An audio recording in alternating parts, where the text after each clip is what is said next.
Bonjour et bienvenue à tous pour cette suite, les ravages des demi-vérités.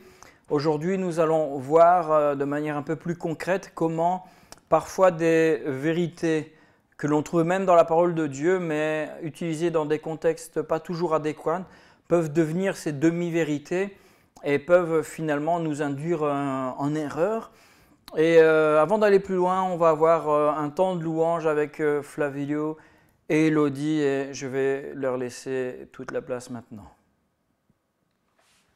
Bonjour tout le monde. Bonjour, j'espère que vous allez bien. Voilà, pour aujourd'hui, on a préparé deux chants. On va commencer par ce chant Hosanna pour accueillir le roi des rois, parce qu'on peut l'accueillir à n'importe quel endroit, même dans sa propre maison. On peut accueillir Jésus dans son cœur et de vivre ce temps de louange pleinement et avec un cœur reconnaissant, et disons-lui que nous l'aimons parce qu'il le mérite, parce qu'il est présent et il nous garde. Donc comme je le disais, premier chant Hosanna, et on suivra directement avec Ébloui.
nom, Seigneur. Parce que tu es celui qui nous protège et qui nous sauve. Alors chantons-le. Tu es ma lumière, Seigneur.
Voilà, merci à Flavio et Elodie et merci Seigneur pour cette grandeur qu'il a, cet amour qu'il a pour nous, c'est merveilleux. Hein.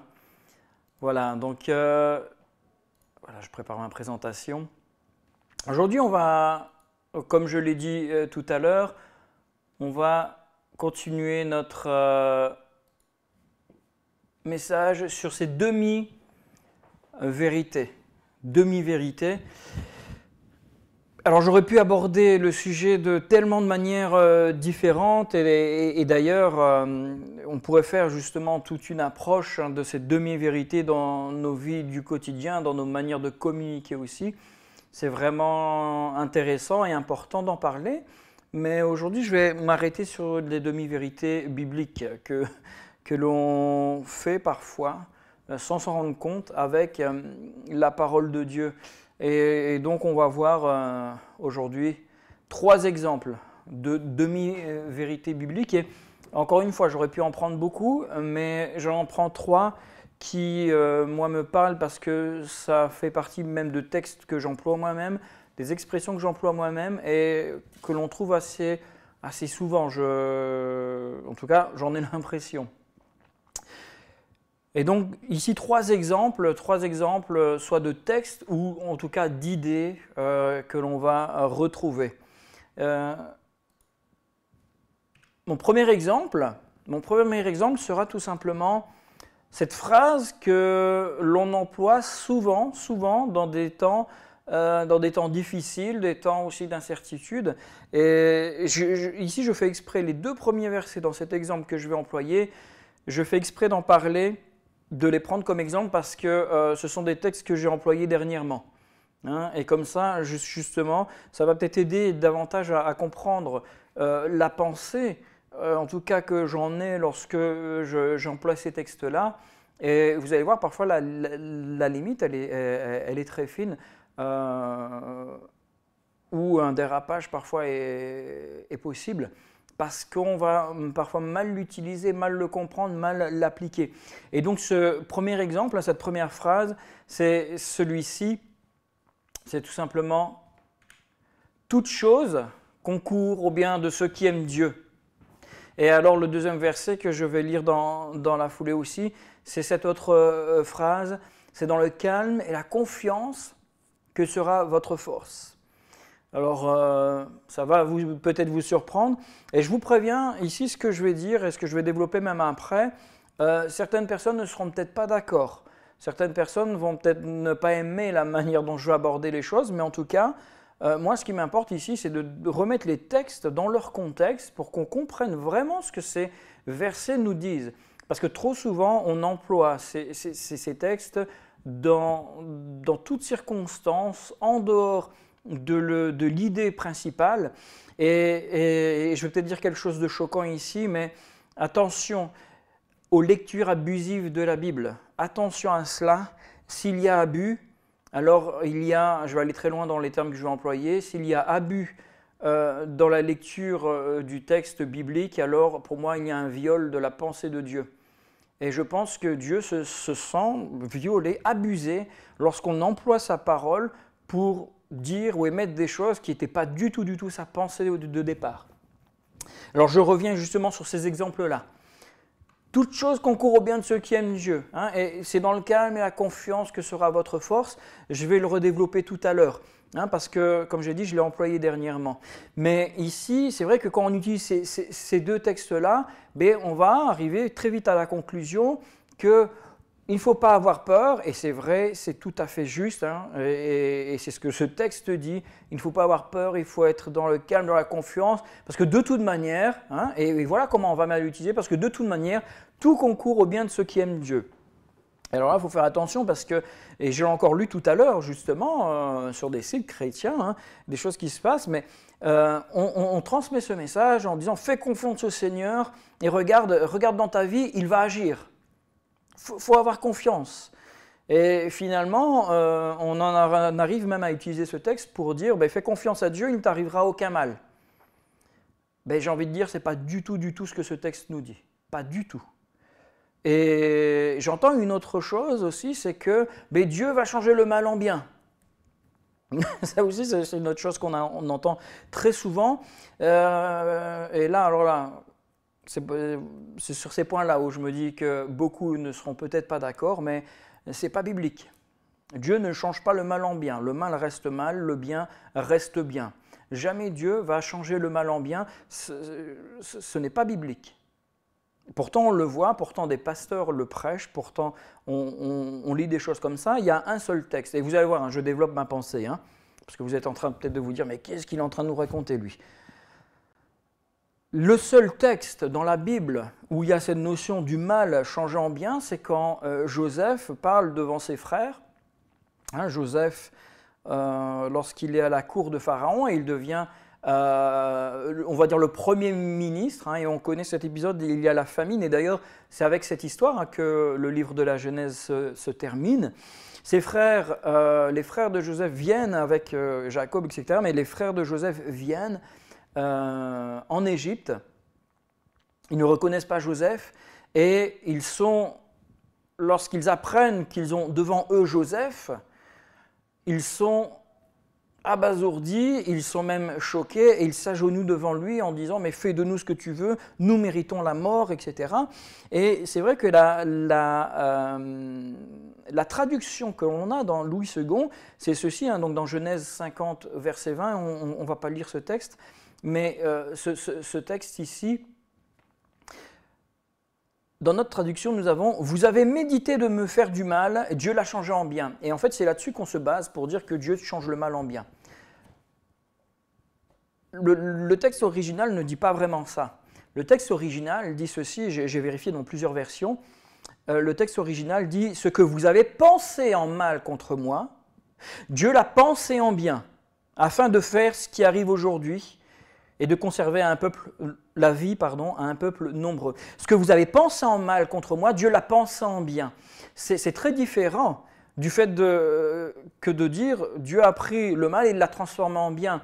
Même si l'idée est semblable, pour moi, il y a quelque chose de très très différent ici.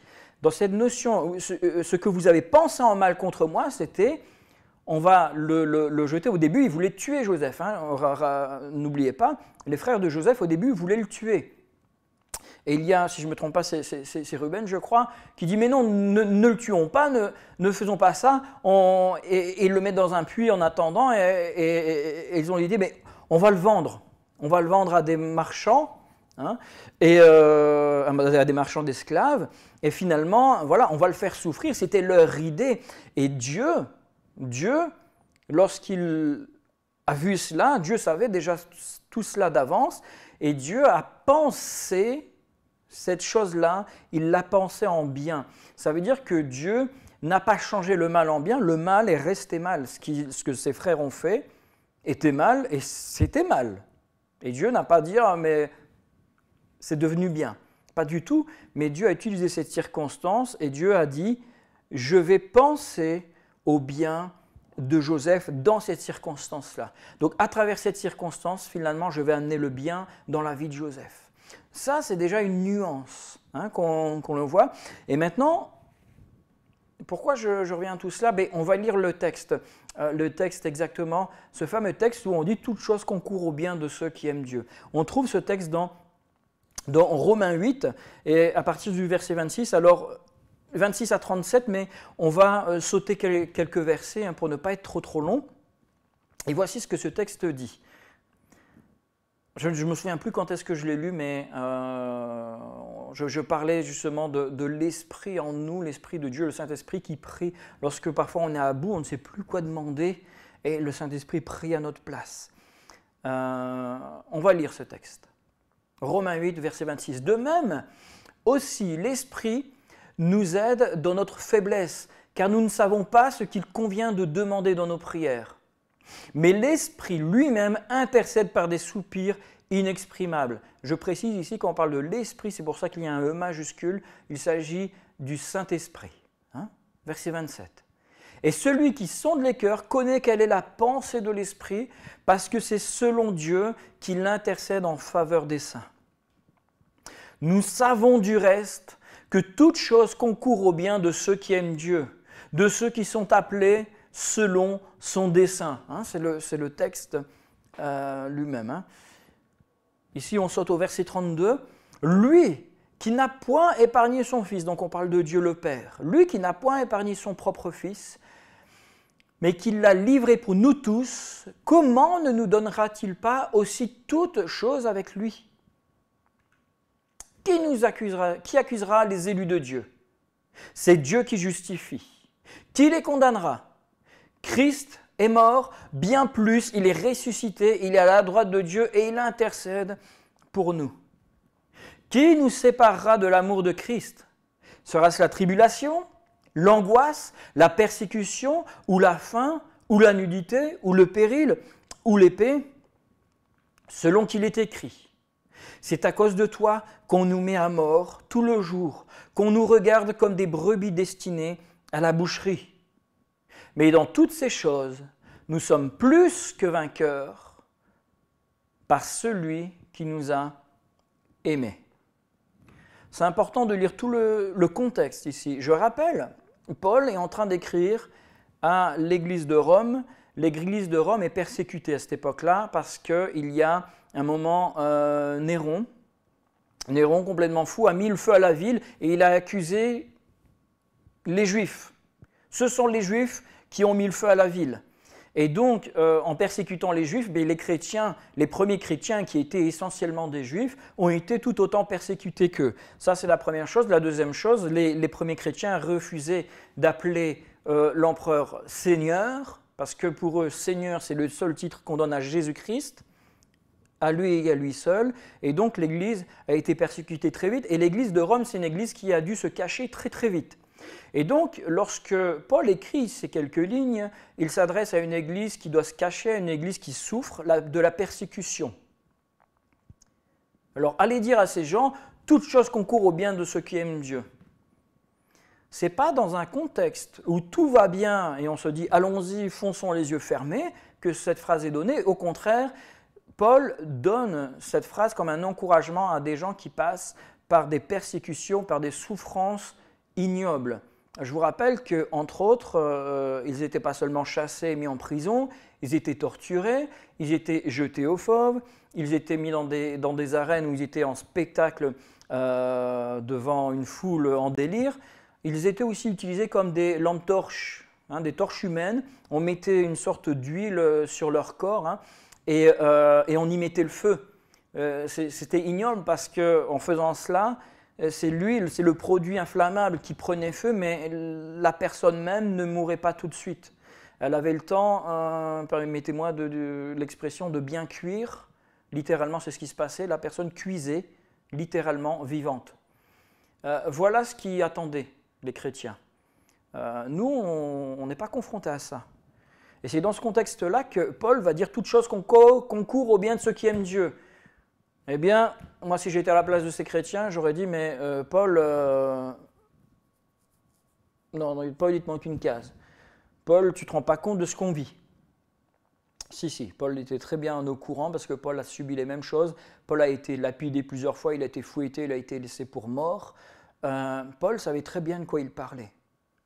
Donc, il faut bien remettre les choses dans leur contexte. Le verset 32 dit « Lui qui n'a point épargné son Fils, mais qui l'a livré pour nous tous. » Comment ne nous donnera-t-il pas aussi toutes ces choses, c'est-à-dire la gloire, tout cela? Ici, il y a quelque chose de fort, c'est qu'on voit que Dieu n'a pas épargné son propre Fils. Tellement il nous aimait. Tellement il nous aimait. Et les versets suivants sont intéressants. Ils ne disent pas « Qui accusera les… » Donc le verset 33. « Qui accusera les élus de Dieu ?» C'est Dieu qui justifie. Il n'est pas en train de dire « Vous ne serez pas accusés ». Il est en train de dire « Qui vous accusera ?» Eh bien, un tel, mon voisin, un tel, qui n'aime pas, qui veut me condamner. Et la réponse, eh bien, laisse-le t'accuser, laisse-le te dire ce qu'il veut, c'est Dieu qui te justifie. Voilà la réponse. Qui va te condamner? Un tel va me condamner.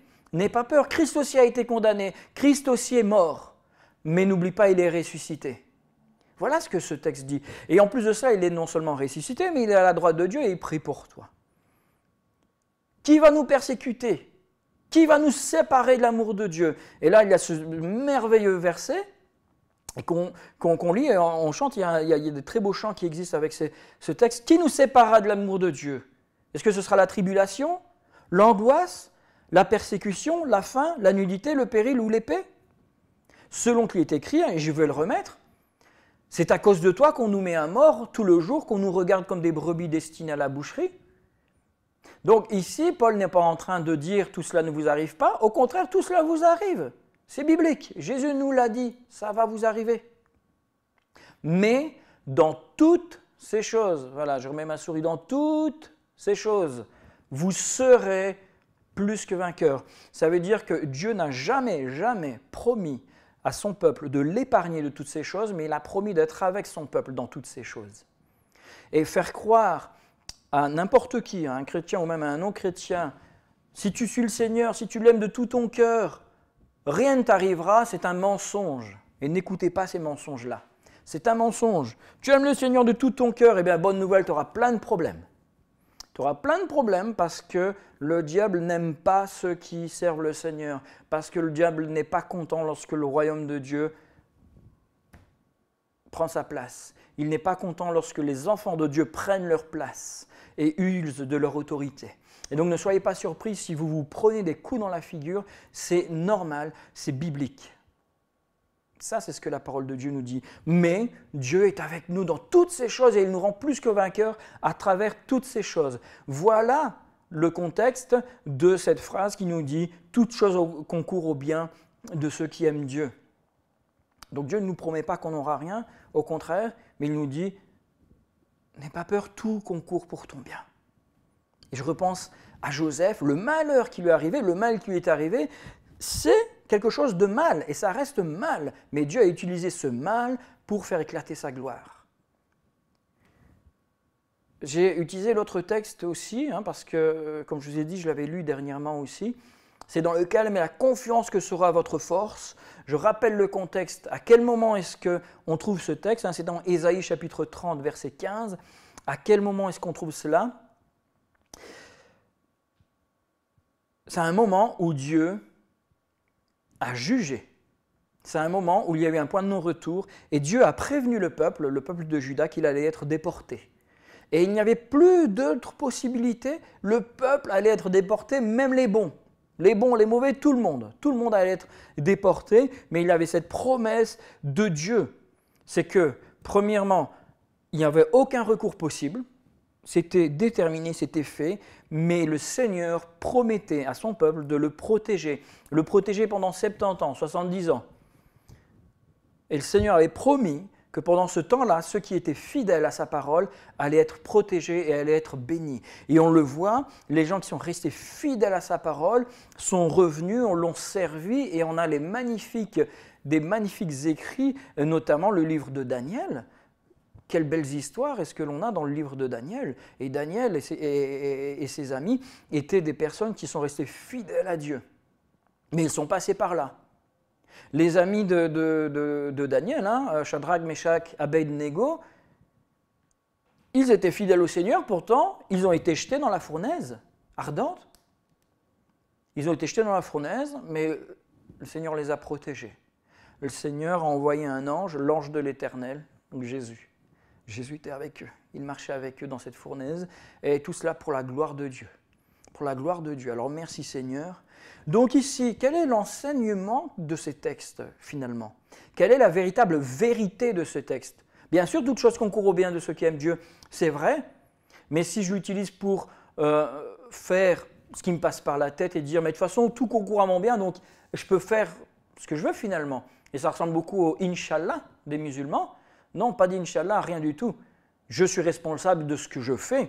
Je suis responsable de tout ce que je fais. Et si un malheur m'arrive parce que j'ai fait une bêtise, je n'ai à en prendre qu'à moi-même. J'espère qu'on est clair là-dessus. Mais ici, ce texte, qu'est-ce qu'il nous dit réellement? Il nous dit ceci, que malgré la difficulté des événements par lesquels tu peux passer, malgré peut-être même le fait que Satan utilise des situations dans ta vie comme des outils pour te faire souffrir, à travers tout cela, Dieu va te soutenir dans tes difficultés. Dieu sera là avec toi à chaque instant. Dieu peut utiliser ces difficultés pour les tourner à ton avantage. Seigneur, voilà ce qui me tombe sur le nez, je ne le comprends pas, mais comment est-ce que tu peux tourner cela à mon avantage? Comment est-ce que tu peux me faire rebondir, me faire avancer avec toi, me faire découvrir des nouvelles choses? Et j'aime cette traduction qui est très littérale, Dieu qui pense le bien. Dieu va penser ton bonheur et te travailler pour que tu deviennes inébranlable face aux mêmes difficultés.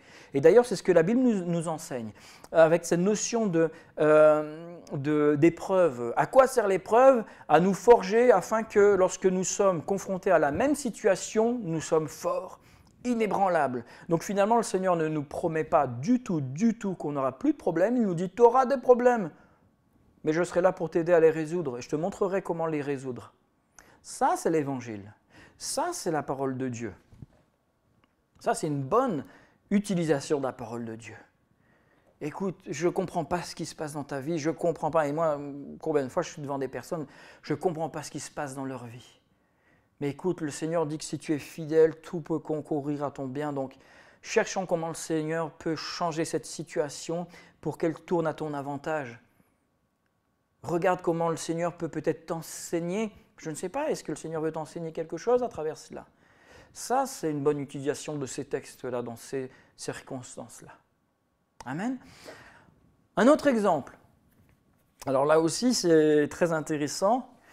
Une expression que l'on emploie beaucoup, qui est biblique. Et attention qu'on ne me fasse pas dire ce que je ne dis pas. Tout cela est biblique, mais c'est l'utilisation qu'on en fait parfois qui est mal, et qui est mauvaise et qui peut avoir des conséquences néfastes. Je vous rappelle, Satan, devant Jésus, a utilisé la parole de Dieu pour le faire pécher. Satan, devant Ève, a utilisé une vérité, mais il a tronqué la vérité pour faire pécher Ève. Donc, il faut faire attention avec ces paroles de vérité qu'on emploie dans des mauvais contextes et qu'on n'emploie pas dans leur entièreté. Il faut comprendre leur entièreté. Un autre exemple, on va le voir maintenant, cette notion de Dieu est amour. Dieu est amour. C'est biblique.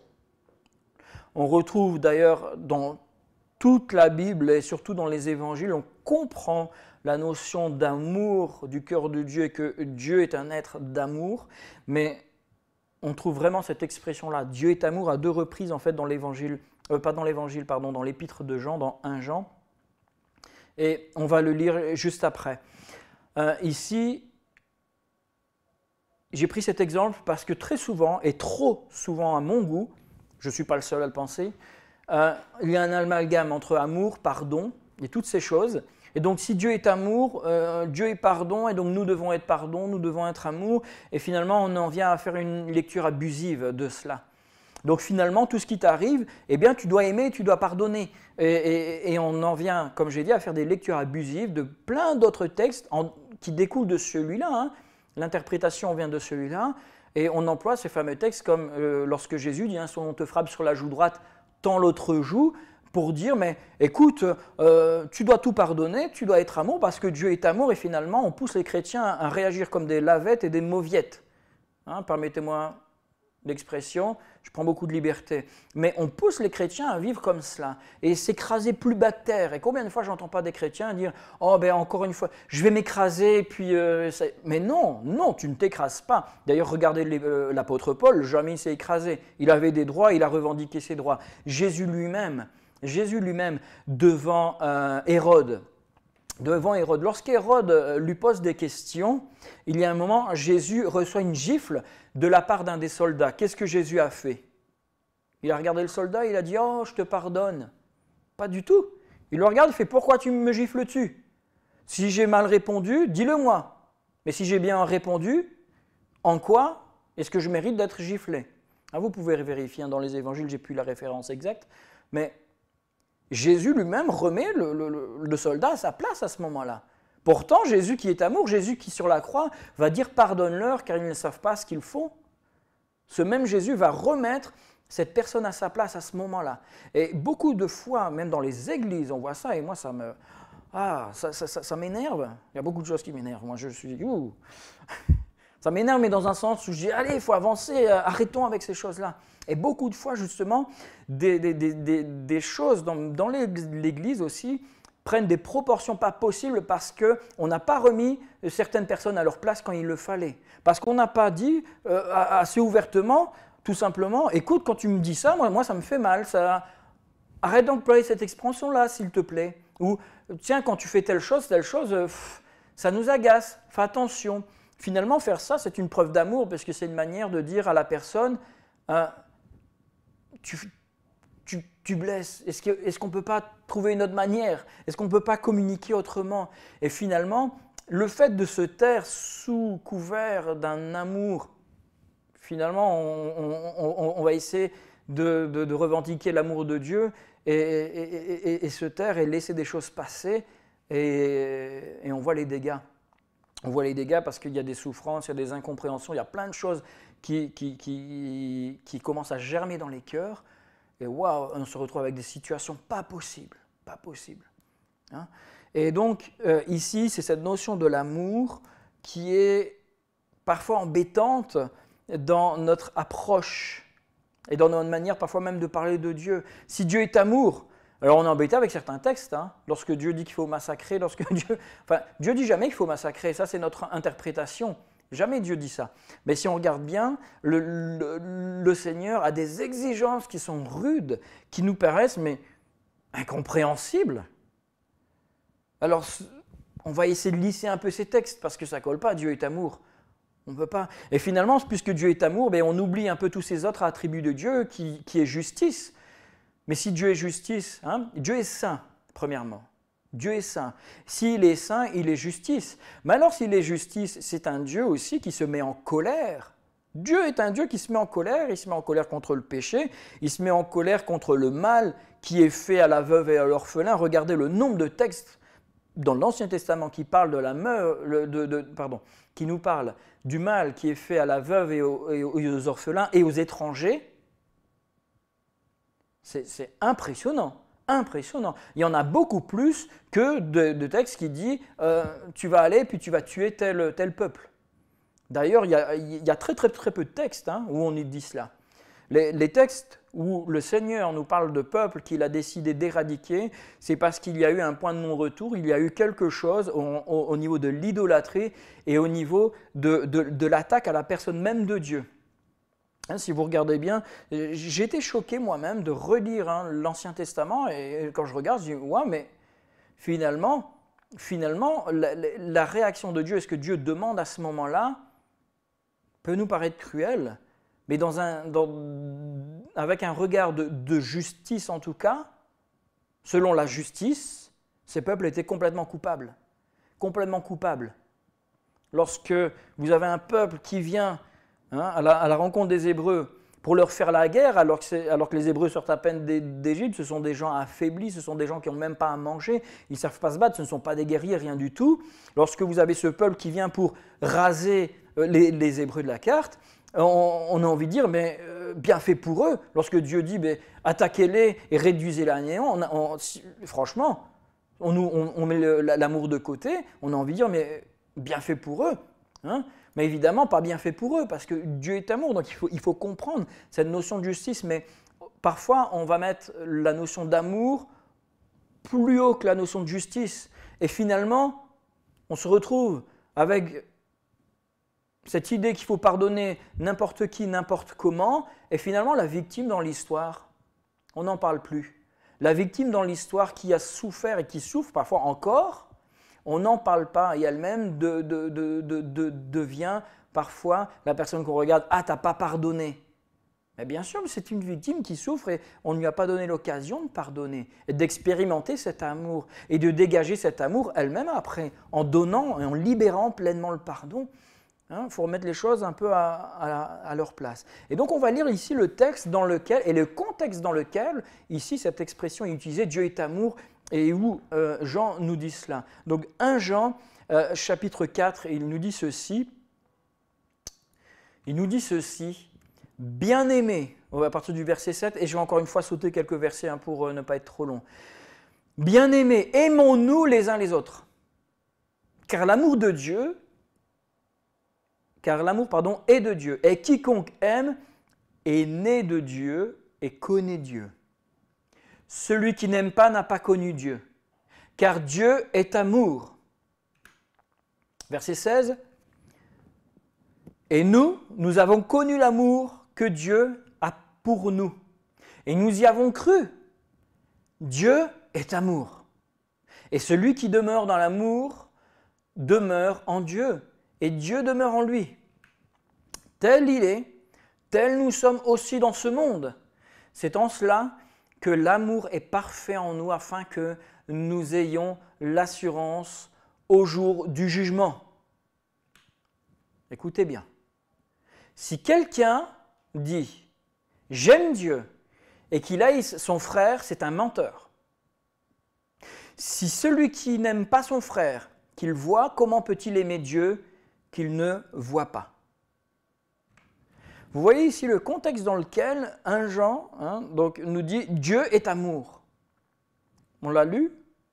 Aimez-vous les uns les autres. Aimons-nous les uns les autres. En fait, ici, Jean est en train de rappeler une phrase et un des derniers commandements que Jésus a donné.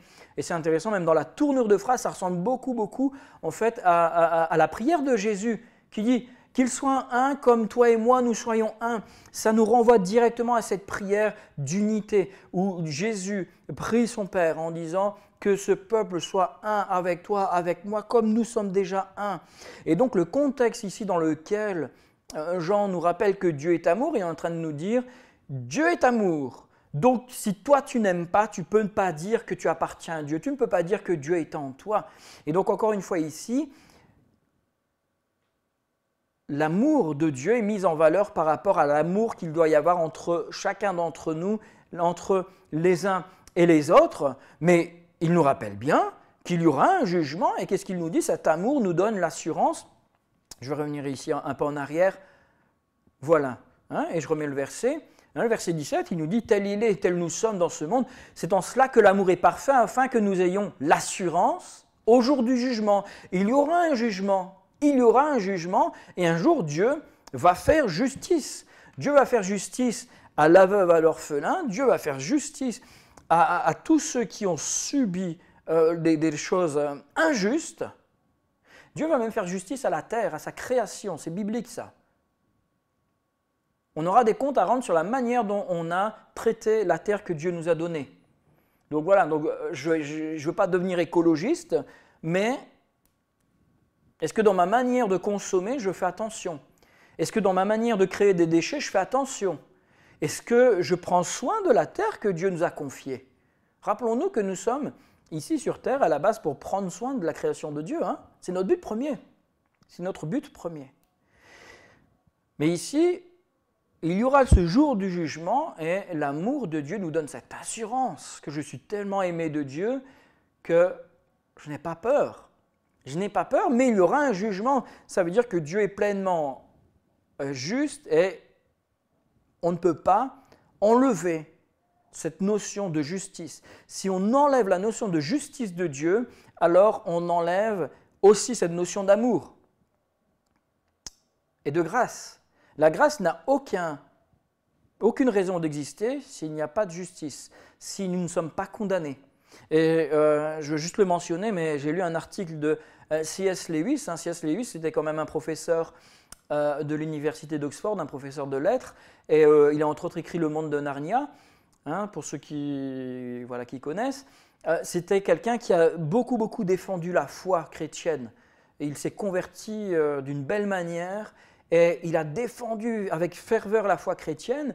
Et entre autres, à un moment, donc, dans l'article que j'ai lu, c'était très intéressant sur la notion de justice et de jugement et de condamnation et des peines, parfois qui nous paraissent vieilles. Comment est-ce qu'on peut accepter une condamnation qui finalement qui nous dit t'as tort, t'as raison, t'as péché, t'as pas péché, et c'est presque inacceptable. Mais finalement, c'est cela qui donne tout le sens au principe même de l'amour. Et alors il va beaucoup plus loin, à force de tout excuser. Et là, il prenait ici l'idée de ce fait de toujours trouver des excuses. Et d'ailleurs, c'est vrai, combien de fois est-ce qu'il n'y a pas des meurtriers, des violeurs qui finalement s'en sortent en subissant un traitement? On va les guérir. Alors attention, je ne dis pas qu'il ne doit pas y avoir ça, parce qu'au contraire, beaucoup de gens sont malades et doivent être suivis, soignés. Ce n'est pas ça que je suis en train de dire, mais son approche était vraiment très intéressante dans le sens où il disait que à la fin, en poussant la réflexion loin, à la fin finalement, on va finir par soigner des gens qui ne le veulent pas vraiment, et à force de vouloir finalement soigner des gens de qui ce n'est pas vraiment leur faute, on ne fait rien d'autre que de les mettre à la même hauteur en termes de responsabilité qu'un enfant, que quelqu'un qui n'a aucune évolution, que même quelqu'un qui n'a pas même de pensée, donc même presque un animal. Et finalement, le fait d'être confronté à des réalités, écoute, si tu fais ça, voilà la condamnation, voilà le péché, c'est de considérer comme des gens adultes à l'image de Dieu. Et si je fais ça, si je suis condamné, c'est parce que j'étais censé le savoir. C'est parce que j'ai été considéré alors comme pleinement maître de ce que j'ai fait. Je savais très bien. Et donc finalement, si je veux être considéré comme un adulte et traité comme un adulte et traité comme quelqu'un à l'image de Dieu, alors je dois accepter la notion que si j'ai mal fait, je dois être puni. C'est une logique imparable, c'est une question de justice. J'ai fait du mal, il doit y avoir réparation. Mais merci Seigneur, cette réparation a eu lieu avec Jésus-Christ. Donc il y a eu pardon pour moi-même, mais il y a aussi consolation et réparation à travers Jésus. Ça ne m'enlève pas de mes responsabilités d'aller voir la personne que j'ai blessée pour lui demander pardon. Ça n'enlève pas ma responsabilité de faire tout ce que je peux faire pour corriger, rectifier ce que j'ai pu mal faire et éviter que ça se reproduise. C'est mon devoir. Et donc finalement ici, on va remettre un peu tout cela dans ce texte, cette notion d'amour. Quel véritable enseignement sort de ce texte? Le premier, je l'ai dit, c'est aimez-vous les uns les autres. C'est que l'amour, c'est la nature même de Dieu. Et si je vis en Dieu et que Dieu vit en moi, alors je partage la même nature que Dieu normalement. Je suis censé partager cette même nature. Donc finalement, je dois dégager l'amour de Dieu avec les gens autour de moi. Ça n'enlève rien au fait que Dieu est juste et qu'il y aura un jugement parce que si je suis à l'image de Dieu, si je suis quelqu'un d'adulte, alors je suis responsable de ce que je fais. Et oui, il y aura un jugement. Et oui, Dieu aura le droit de me dire, c'est pas bien ce que tu as fait là, c'est pas bien ce que tu as fait là, là tu as péché, là tu t'es trompé, tu es coupable. Mais l'amour parfait de Dieu me montre finalement que à travers Jésus-Christ, à travers ce que Jésus a payé, il a tellement souffert que j'ai cette assurance que je suis sauvé devant lui, je suis libre et je n'ai pas peur. Je n'ai pas peur. Oui Seigneur, ouais, j'ai fauté, je le sais. Seigneur, je me suis trompé, mais je crois en ton amour. Je sais que tu me pardonnes. Parce que je te demande pardon. Hein. Il ne me pardonne pas si je ne lui demande pas pardon. Seigneur nous pardonne si on vient avec un cœur repentant. Alors il ne faut pas avoir peur. Il faut arrêter de diluer l'évangile. Il faut arrêter de cacher un peu ces choses-là. On n'ose plus parler de l'enfer. L'enfer existe. C'est un lieu où l'Esprit de Dieu ne réside pas et où nous sommes condamnés à vivre éternellement si nous voulons vivre sans Dieu. Point. C'est horrible, ça fait souffrir, c'est ignoble. Mais c'est juste. Tu veux ou tu ne veux pas suivre Dieu. Tu veux vivre avec lui ou tu ne veux pas. Ce n'est pas Dieu qui te punit parce que tu ne veux pas, c'est tu ne veux pas, alors va loin de lui, tu vas vivre loin de lui éternellement, mais attention, sois conscient que le fait de vivre éternellement loin de Dieu, c'est vivre dans une souffrance, une tristesse que tu ne peux même pas décrire. Moi, je compare souvent cela à de la dépression. Imagine, toi, vivre en pleine dépression pour l'éternité. Qui a envie de vivre ça? Personne. Personne. Alors viens à Jésus. Viens à Jésus. On va venir au troisième exemple et j'arrive ici à la fin. Ça passe, hein, le temps file. Et ce troisième exemple ici va être très intéressant. Et là, je veux soulever quelque chose. Attention. Attention parce que dire tel texte se trouve dans l'Ancien Testament, il est toujours bon pour moi. Tel texte se retrouve dans l'Ancien Testament, donc il ne nous concerne plus. Ce n'est pas une bonne manière d'utiliser la parole de Dieu non plus. Hein, parce que je fais un peu le lien avec ce qu'on a vu la dernière fois. On parle souvent de la loi et des choses qu'il y a dans l'Ancien Testament. Est-ce que ça s'applique toujours à nous? Ben oui, bien sûr. Et vous voyez ici, on va faire la même chose avec un autre principe, en voyant un peu qu'est-ce que les textes veulent nous dire exactement, quel est le véritable enseignement et est-ce que c'est valable pour nous aujourd'hui. Et donc on va passer à ce nouvel exemple, et l'exemple 3. Et là, ici, c'est un principe. Ce n'est pas un texte en soi, mais c'est un principe qui est bon, mais qui devient mauvais s'il est appliqué comme une loi. Tu dois. Nous sommes libérés de la loi en Jésus-Christ. Donc, ça veut dire que tout ce que la loi ordonne en termes de rituel, en termes d'obligation, nous n'y sommes plus soumis.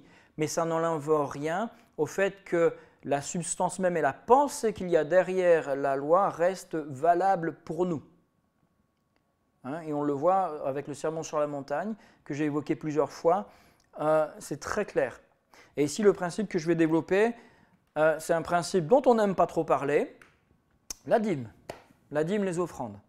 Alors, je précise, j'en reparle parce qu'on m'a posé plusieurs questions là-dessus. On m'a demandé d'éclaircir un peu.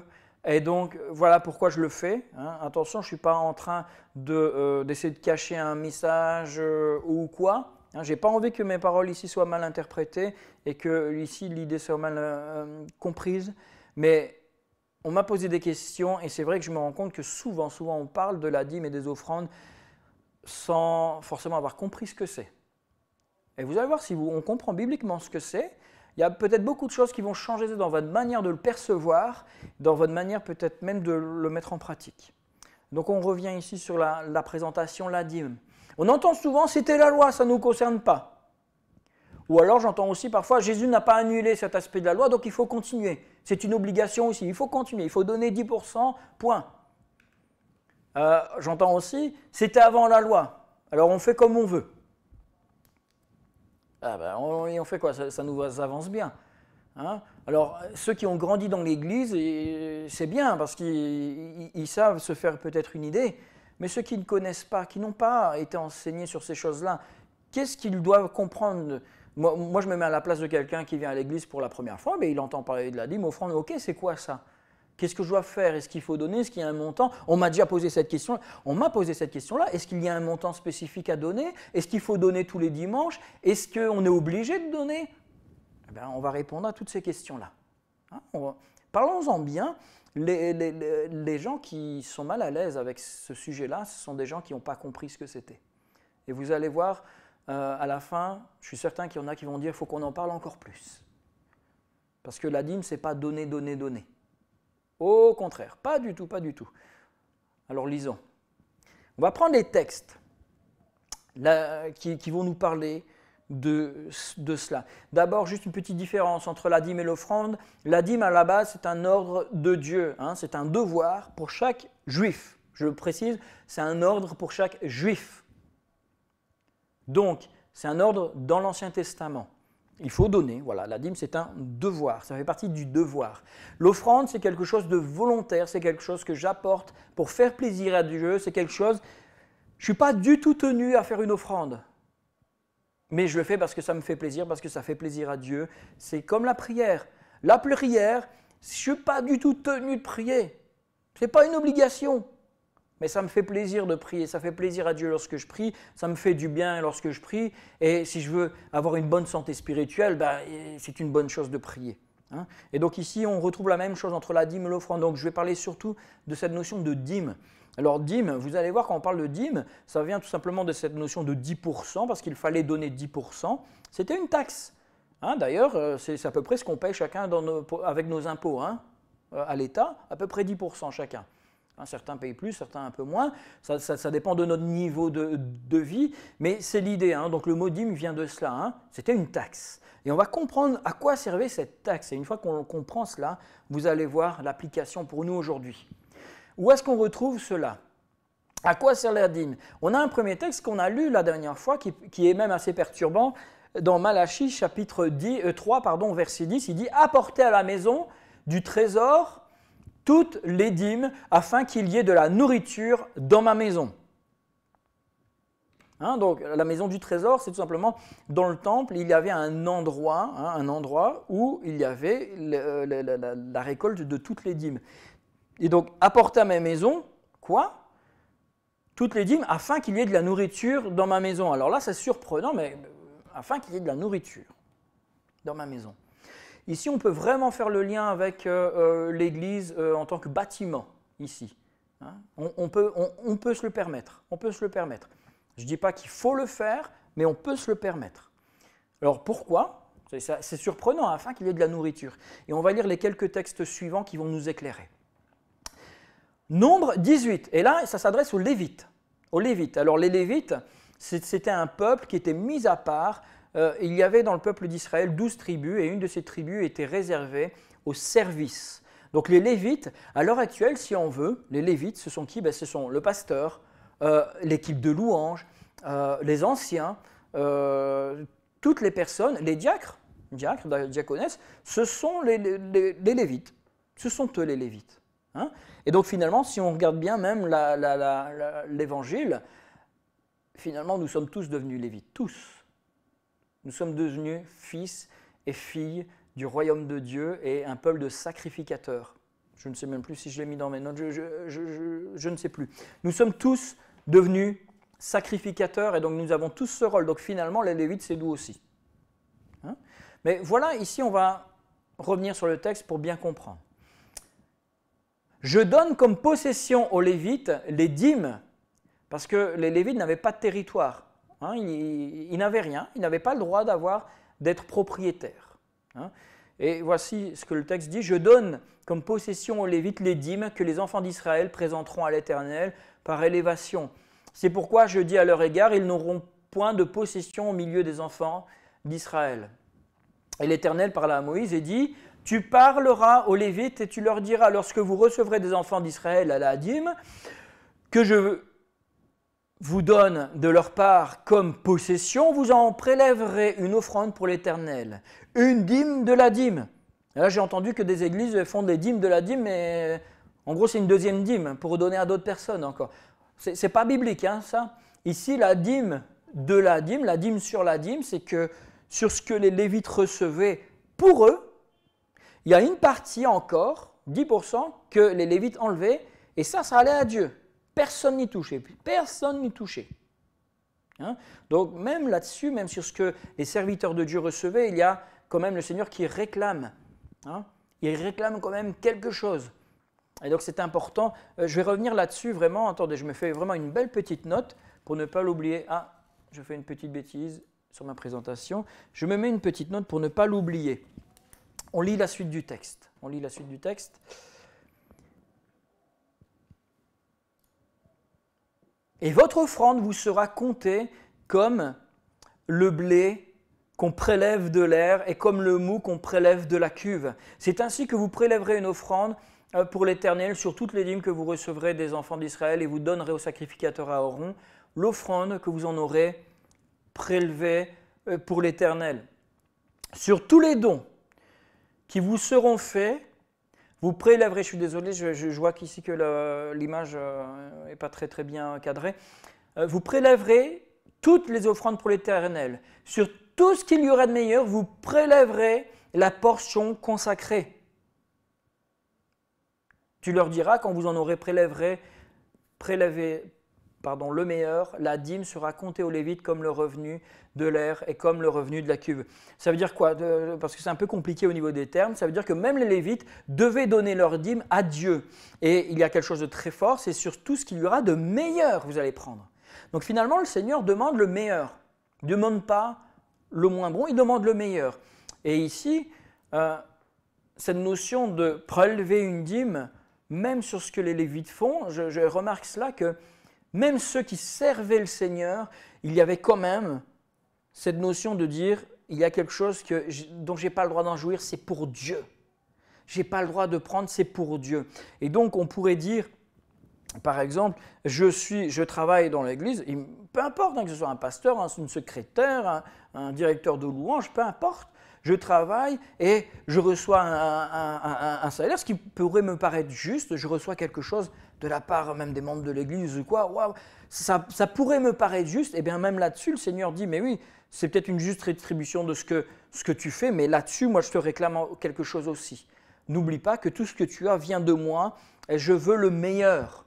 Et donc finalement, le Seigneur nous demande de lui consacrer le meilleur.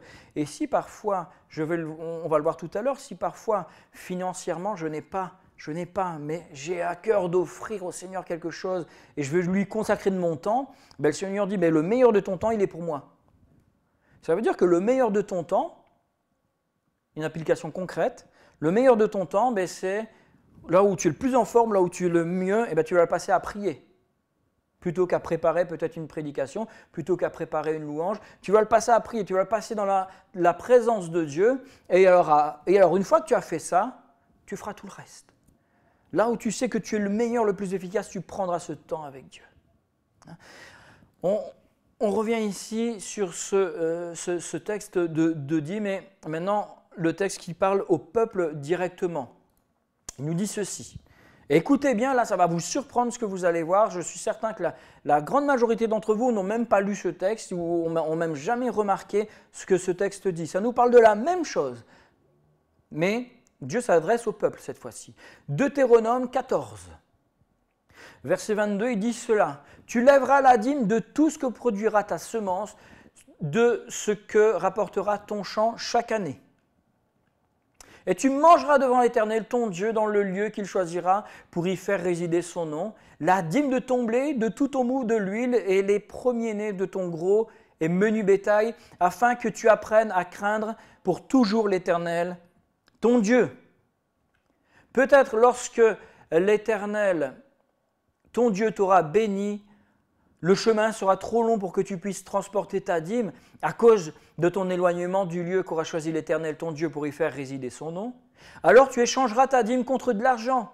Tu serreras cet argent dans ta main et tu iras au lieu que l'Éternel ton Dieu aura choisi.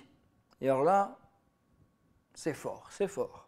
Là, verset 26, tu achèteras avec l'argent tout ce que tu désires. Tout ce que tu désires. Le Seigneur ne dit pas ce que je désirais, il dit tout ce que tu désires. Ce qui te fait plaisir, achète-le. Des bœufs, des brebis, du vin, des liqueurs fortes. Vous voyez, même de l'alcool.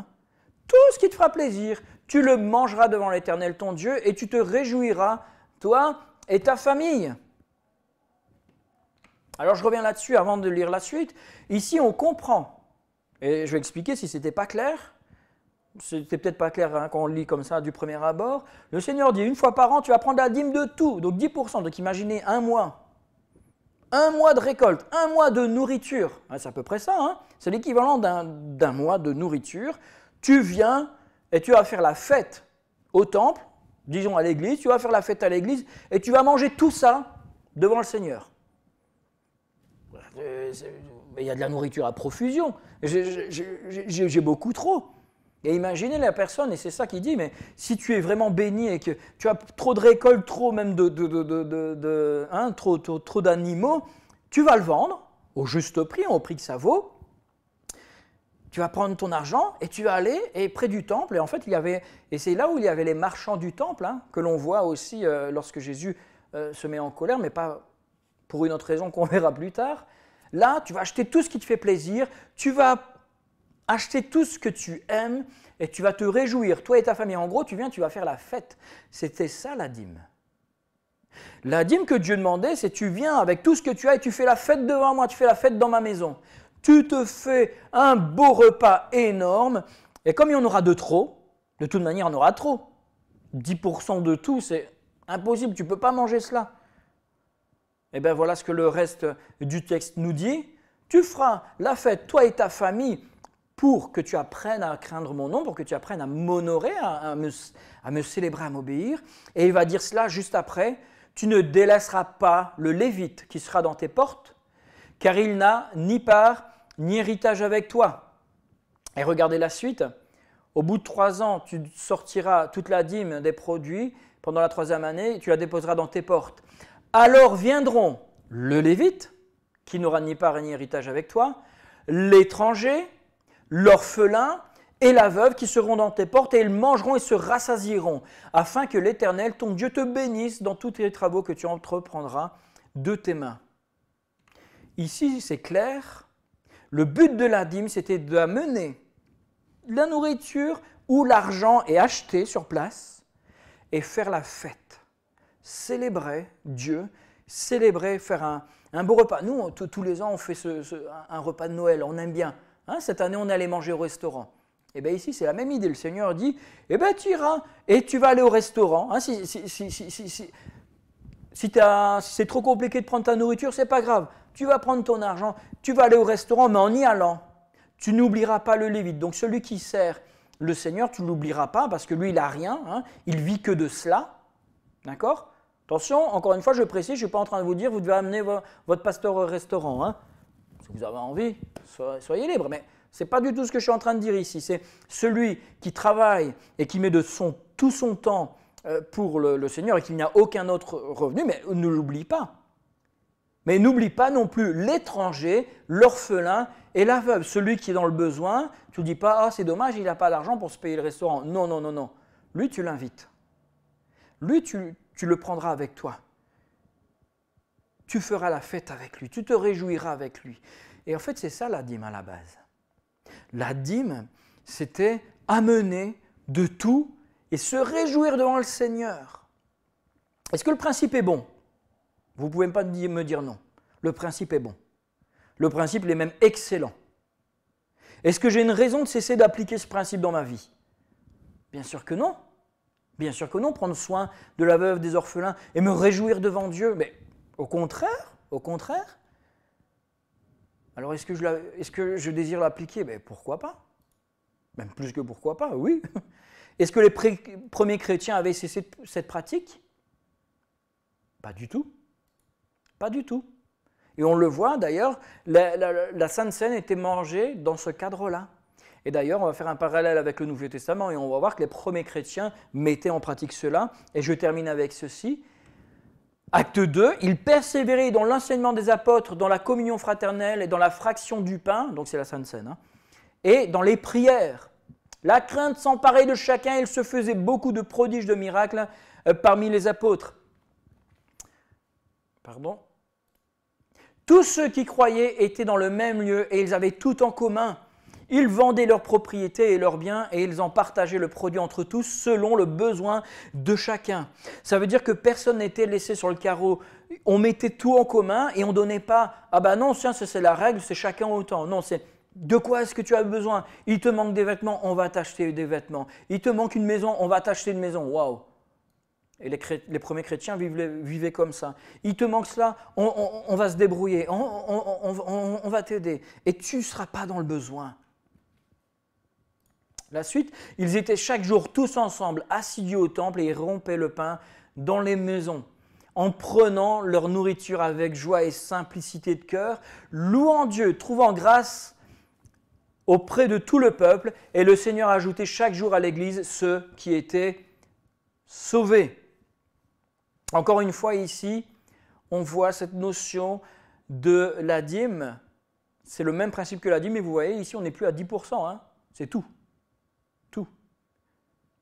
Alors si on veut vraiment appliquer comme les premiers chrétiens, on devrait tout vendre, tout, et tout redistribuer.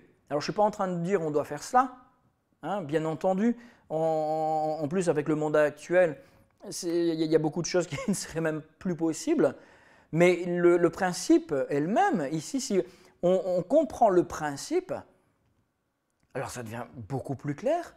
Quel est le principe de la dîme ? Je reviens sur ma présentation. Quel est le principe de la dîme ? Derrière la dîme, c'est quoi ?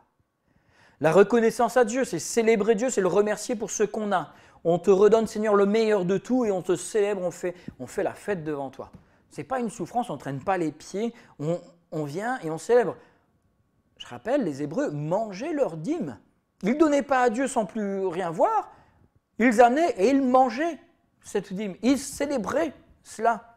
Et ils faisaient, hein, les pauvres, les orphelins, les veuves venaient et les Lévites venaient et partageaient avec eux tout cela. L'autre principe derrière cela, c'est la réjouissance devant lui, devant Dieu. On se réjouit devant Dieu. On fête Jésus, le Seigneur. L'autre principe, c'est le soutien à ceux qui exercent le ministère. Et le dernier principe, c'est la bienveillance envers les plus démunis. Alors moi, j'ai des questions par rapport à cela. Est-ce que la Bible, est-ce que la dîme est toujours d'actualité ? À vous, ça, je ne vais pas vous donner la réponse. Mais est-ce qu'il faut continuer à parler de la dîme ? Est-ce qu'il faut continuer à le prêcher, à l'enseigner ? Moi, je vais poser des questions. Est-ce que le principe est bon ? Ces principes sont-ils bons ? Je pense que oui. Dois-je toujours les appliquer aujourd'hui ? Je ne vois pas pourquoi on devrait arrêter. Maintenant, bien sûr, on est d'accord. Ce qui est intéressant ici, c'est la substance derrière. C'est l'idée qu'il y a derrière. C'est vraiment cette notion de partager, célébrer Dieu et prendre soin de ceux qui sont dans le besoin. Si j'ai compris ce qui se dégage de cela, alors j'ai tout compris. Alors la dîme, c'est peut-être 10%, c'est peut-être 5%, c'est peut-être 1% parce que je ne peux absolument pas mettre plus. Moi, j'ai vécu pendant des années avec juste quelques centaines d'euros. Je ne savais pas mettre ma dîme, c'était pas possible. Pas possible. Et certaines personnes vont dire, c'est pas vrai. Ben, c'est pas possible. Quand on a plus à dépenser que ce qui rentre, il y a un moment, il y a quelque chose qui ne va pas. Alors, Seigneur, moi je donne ce que je peux, et parfois je donnais 2 euros. Je donnais 2 euros. Je dis, Seigneur, tu sais ce que ça représente ces 2 euros pour moi. Parfois, je n'avais rien, mais je dis, Seigneur, tu vois les heures que je passe à ton service, je le fais par amour pour toi. Je ne suis pas capable de donner plus financièrement, mais je vais passer du temps à te servir. Je vais parler de toi. Je vais jouer de la musique pour toi. Je vais te servir. Hein? Voilà. Je ne vais pas parler de l'offrande maintenant, mais l'offrande, c'est quoi? C'est quelque chose de volontaire, c'est autre chose. Et j'en parlerai plus tard. J'en parlerai plus tard parce que ici, je vais être beaucoup trop long autrement. Et l'idée ici, c'est quoi? Derrière l'exemple ici de la dîme, c'est je ne vais jamais prêcher la dîme, jamais. Mais si je comprends le principe de prendre soin, on a des charges, il faut payer les charges, je pense que tout le monde le comprend. Mais si je comprends que derrière cette notion de dîme, c'est prendre soin de ceux qui en ont besoin, c'est prendre soin de ceux qui n'ont rien. Et parfois, ce n'est pas donner de l'argent, c'est prendre du temps avec les gens. Ça, c'est offrir ma dîme au Seigneur. Quelqu'un qui est triste, quelqu'un qui est affaibli, prendre du temps avec cette personne et lui redonner le sourire, c'est une manière d'offrir ma dîme au Seigneur aussi. Hein? Bien entendu, après, il y a toutes les charges, etc. Et ça, c'est plus la notion d'offrande. Dans la Bible, on le voit, il y a tout ce qui est lié à l'offrande qui servait à l'entretien du temple, à l'entretien des dépenses. Et ça servait à cela, et c'était un peu au bon vouloir, hein, des gens à votre bon cœur presque. Hein. Mais c'est l'idée, j'apporte quelque chose qui sert. Mais ce que je veux vraiment retirer de cela, c'est on dit, on parle de la dîme, il faut donner autant, donne et Dieu te bénira. C'est faux, c'est pas biblique. Tu ne peux pas être béni si tu ne donnes pas ta dîme à Dieu. C'est presque pas biblique. Il y a des principes, mais juste dire la dîme c'est quoi? C'est tellement abstrait. Ça peut être 10%, et par contre, pour certaines personnes, ça va être 10%, et ils vont y tenir, mais si ça vous tient à cœur, mais donnez-les, mais pas dans le sens... Je vais le donner au pasteur, je vais le donner à l'église. Je le donne au Seigneur pour que ce soit utilisé pour le ministère, pour la propagation de l'évangile, pour prendre soin de la veuve et des orphelins. Et donc, j'ai envie de dire, vous avez le droit aussi à un moment de peut-être aller voir vos responsables d'église en disant, mais écoutez, avec ce qui rentre dans les dîmes, dans les offrandes, etc., les salaires sont payés, etc. Et avec le reste, qu'est-ce qu'on peut faire peut-être pour tel frère? Qu'est-ce qu'on peut faire pour telle sœur qui est dans le besoin? Prenons soin d'eux. Hein. Et donc voilà, après c'est une question de priorité, c'est une question aussi de discussion. Hein. Vous avez des conseils d'administration, vous avez tout cela. Moi je ne vais jamais dire donnez votre dîme, moi je vais parler plutôt du principe qu'il y a derrière. Prenons soin les uns des autres, et si on peut prendre soin financièrement, faisons-le. Si on a l'occasion de le faire et qu'on ne le fait pas, c'est un péché. Ça, j'ai pas peur de le dire. Si j'ai l'occasion de prier avec quelqu'un et que je ne le fais pas, c'est un péché. Pourquoi? Parce que la Bible dit que le péché, c'est faire ce qui est contre la volonté de Dieu, mais ne pas faire ce que l'on pourrait faire, c'est aussi un péché. Alors ça, c'est fort. Donc, je ne vais jamais dire donner la dîme, je ne vais jamais dire donner plus, je ne vais jamais dire ne donne rien. C'est selon ce que j'ai sur le cœur et selon ce que ce principe me touche. Et pour revenir sur l'idée principale, la thématique principale de cette pensée, hein, vous voyez ici, c'est une application d'une thématique qu'on le retrouve souvent et parfois mal enseignée, mal prêchée.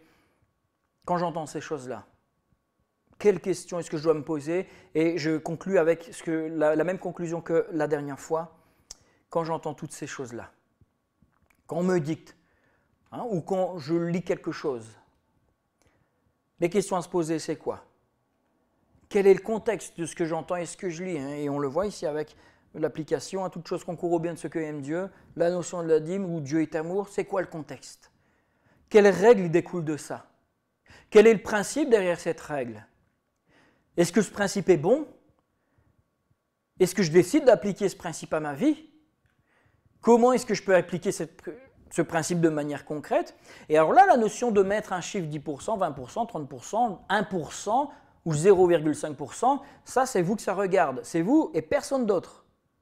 Mais ça doit devenir un principe. Et ce principe, il faut s'y tenir dans ce que l'on fait. Si je décide de passer 1 heure à prier tous les jours, ça doit devenir un principe et je dois m'y tenir. Je dois le faire. Désolé pour l'écran noir. L'idée, c'est, dans tout ce que je lis, dans toutes les vérités, qu'est-ce que la Bible me dit exactement? Quel est le principe derrière? Qu'est-ce que j'applique? Quelle est la vérité derrière tout cela? Donc dire, tu dois donner, je reviens parce que c'est un problème que l'on retrouve souvent, dire tu dois donner 10% à l'église, tout seul, c'est une demi-vérité qui peut vite devenir un mensonge. C'est quelque chose qui peut devenir mauvais.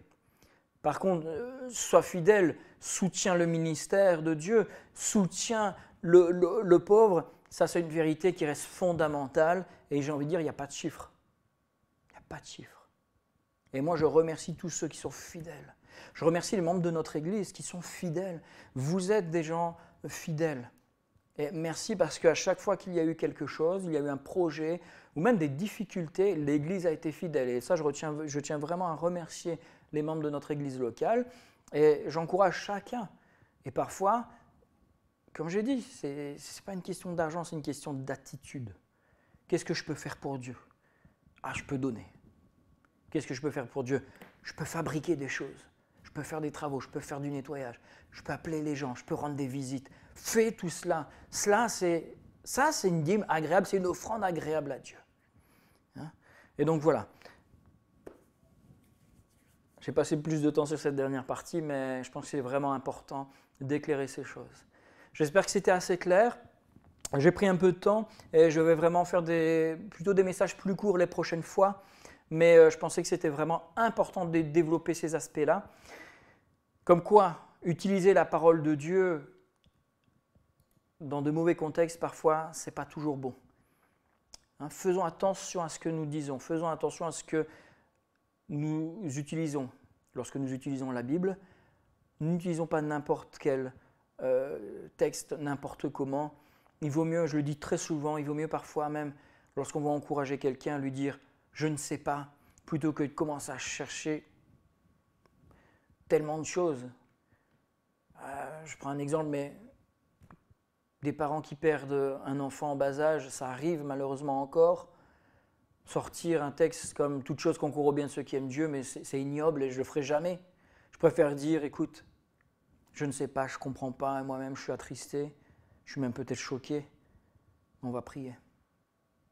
On va prier. » Et je préfère utiliser des textes qui nous parlent de ce Dieu qui console, de ce Dieu qui prend soin, de l'amour que Jésus a pour les enfants et dire, écoute, je sais qu'il est auprès de ce Dieu qui aime, auprès de ce Jésus qui a pris ses enfants dans ses bras. Il les a bénis, il les a peut-être même embrassés, les textes ne nous le disent pas. Il est auprès de Jésus et ça, ce sont plus des textes de réconfort que utiliser un mauvais texte à un mauvais moment, c'est faire du tort. C'est faire du tort à la parole de Dieu même. Donc attention à la manière dont on utilise la Bible et ça nous pousse encore à mieux comprendre, mieux connaître et mieux cerner la parole de Dieu. Voilà, je vais clôturer par la prière. Merci Seigneur pour ta parole. Merci encore parce que tu nous rappelles combien les vérités sont importantes et ta parole est importante d'être comprise et remise dans son contexte à chaque fois. Merci parce que tu nous enseignes tellement de bonnes choses. Et je te rends grâce parce que tu nous permets, à travers ces moyens techniques, de partager encore cette parole. Et je te prie de poser ta main sur chacun, d'encourager, de fortifier. Console ceux qui ont besoin d'être consolés. Et vraiment, continue, Seigneur, à nous bénir, à nous parler, Seigneur, à nos cœurs personnellement. Vraiment, sois glorifié, sois élevé. Et gloire à toi, Jésus, pour les siècles des siècles. Amen. Amen. Voilà, n'hésitez pas encore à laisser des commentaires, envoyer des petits messages si vous avez toujours des réflexions, des remarques, des questions.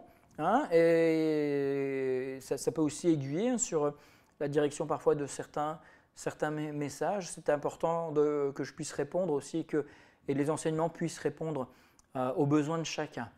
Voilà, on aura bientôt aussi des nouvelles. Il y a un site internet qui est en construction.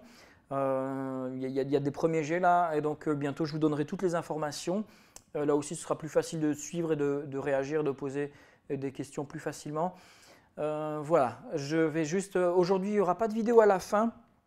Et pour les prochaines enseignements, peut-être pas, je ne sais pas encore comment je vais faire, tout simplement pour des questions de droit d'auteur, puisque j'avais commencé à mettre des vidéos, mais j'ai eu, on ne peut pas vraiment dire des soucis, mais voilà, il y a eu des petites, on va dire des rappels à l'ordre par rapport au droit d'auteur, donc voilà, vous savez que c'est normal, chaque artiste, et je suis tout à fait pour, chaque artiste peut, c'est normal qu'il puisse vivre de son art, et donc voilà, il y a voilà, je préfère que c'est sage pour l'instant de supprimer les vidéos et voir comment on pourrait faire plus tard.